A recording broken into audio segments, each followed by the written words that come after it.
Listen up, because what I'm about to tell you is going to completely shatter what you thought you knew about history.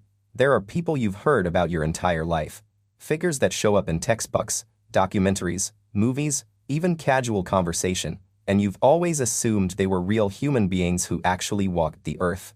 But the truth is, many of them never existed at all. They're complete fabrications, myths that somehow turned into historical fact. Because the stories were just too good to question. Today I'm counting down the 10 most famous historical figures who were 100% made up, yet the entire world still swears they were real. Some were invented for propaganda, some were marketing stunts. Others were honest mistakes that snowballed out of control. And by the end of this video, you're going to look at history in a totally different way. Stick around until number 1, because the person at the top of this list is someone you've definitely quoted. Someone you've seen statues of, someone you probably celebrated as a national hero, and the reveal of who invented them and why is absolutely mind-blowing. Let's dive in, starting with number 10. Number 10, Prester John, the legendary Christian king who was supposed to be ruling a massive empire somewhere in the East, ready to ride in and save Europe from the Muslims during the Crusades. For hundreds of years, European kings, popes, and explorers were obsessed with finding the sky. In 1165, a letter started circulating across Europe, supposedly written by Prester John himself. He claimed to rule a kingdom of unimaginable wealth. Rivers of gold, fountains of youth, armies of giants and Amazons, the whole deal. He promised to bring his unbeatable army to help retake Jerusalem. The letter was so convincing that Pope Alexander III wrote back, addressing him as the illustrious and magnificent king of the Indies. Explorers like Marco Polo and Vasco da Gama spent their lives trying to track him down. Even Columbus mentioned him in his journals. Here's the problem: the letter was a complete forgery, almost certainly written by a European cleric as crusader propaganda to boost morale. Historians now agree Prester John never existed. He was medieval fan fiction. Yet for 5 centuries, the most powerful people on the planet made major geopolitical decisions based on a king who was never born. Number 9, Betty Crocker, the comforting face of American home cooking for almost 100 years.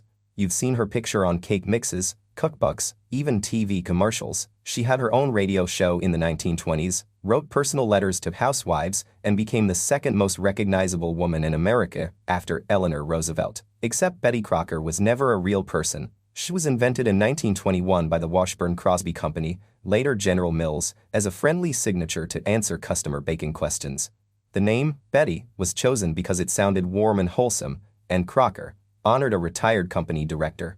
The portrait, painted in 1936 by a commercial artist, then updated every few decades to keep up with fashion. The voice on the radio, actresses, the handwritten letters, a team of home economists.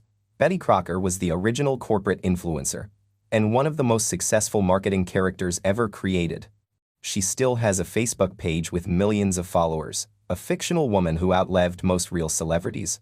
Number 8, John Frum, the cargo cult god. Kings still worshipped today on the island of Tanna in Vanuatu. Every year on February 15th, thousands of people gather in grass skirts, holding homemade rifles, marching in perfect military formation, raising the American flag, all waiting for an American soldier named John Frum to return from the sky with cargo. Radios, jeeps, Coca-Cola, everything the GIs had during World War II. According to the believers, John Frum was a U.S. serviceman who appeared to their ancestors in the 1930s, promising that if they rejected European money and returned to traditional ways, he would come back with unlimited riches. Here's the twist: no record of any American serviceman named John Frum has ever been found. Linguists believe the name comes from GIs introducing themselves as John from America. The entire religion, still practiced by thousands, was built around a misunderstanding of a casual greeting. Yet the John Frum movement is very real, with political parties, schools, and holidays. A living religion based on a man who almost certainly never existed. Number 7, Sun Tzu, the ancient Chinese general who supposedly wrote The Art of War, one of the most influential military books ever. You've seen the quotes everywhere. Our warfare is based on deception. Appear weak when you are strong, etc. Business bros love the sky. Militaries teaches principles. But here's the dirty secret most people don't know: modern historians increasingly believe Sun Tzu was completely fictional. The Art of War first appears in the historical record around the Warring States period, but there's no contemporary evidence that a general named Sun Tzu ever existed.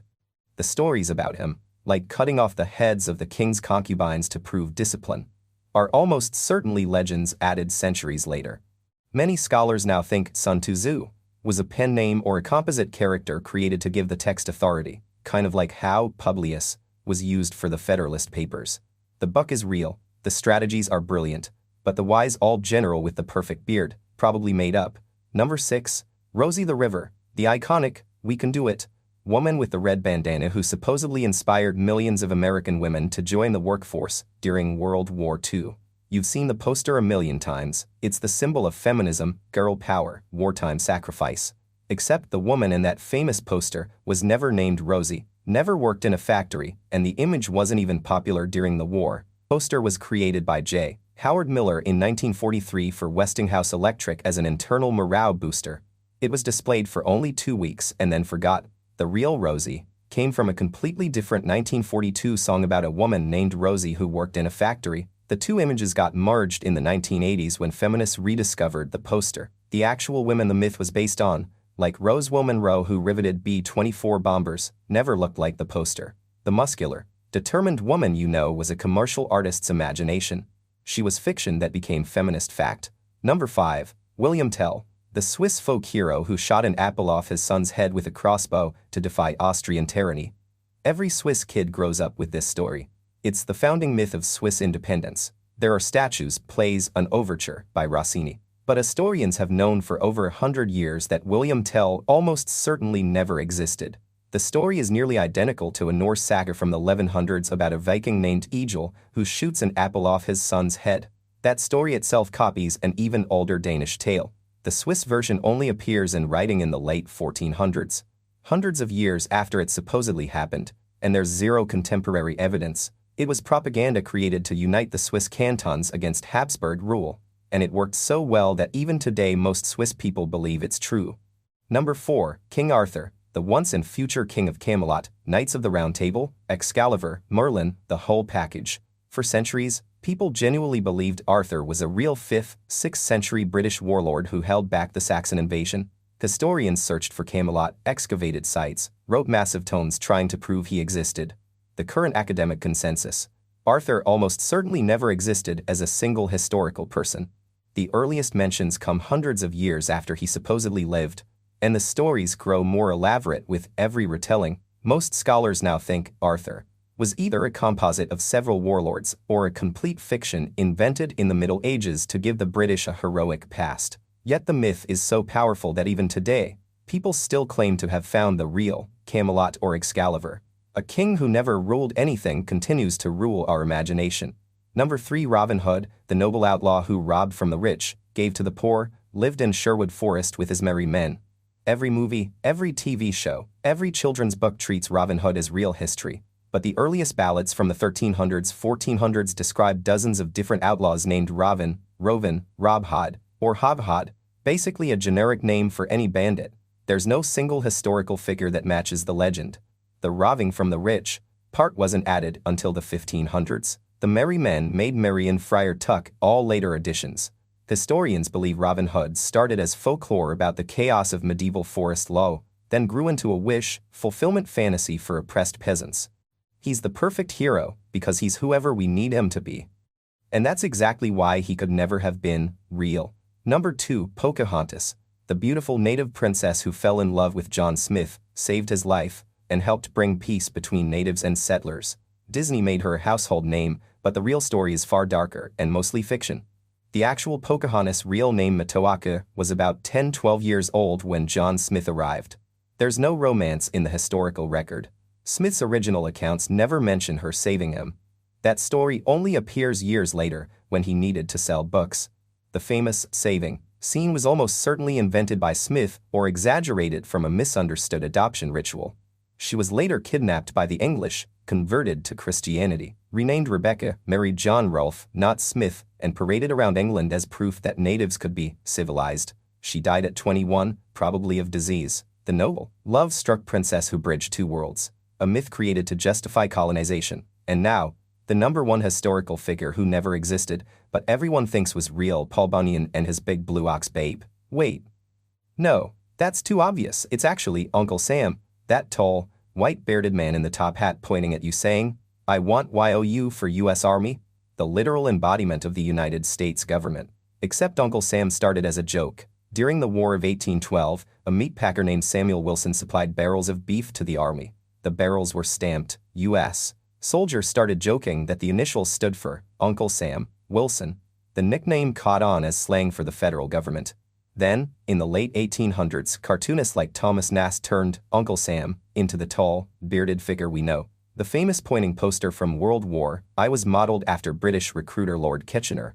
The artist just swapped the face. The United States literally personified itself as a fictional character based on a supply contractor's nickname, and it worked so well that Uncle Sam became more real than most actual presidents.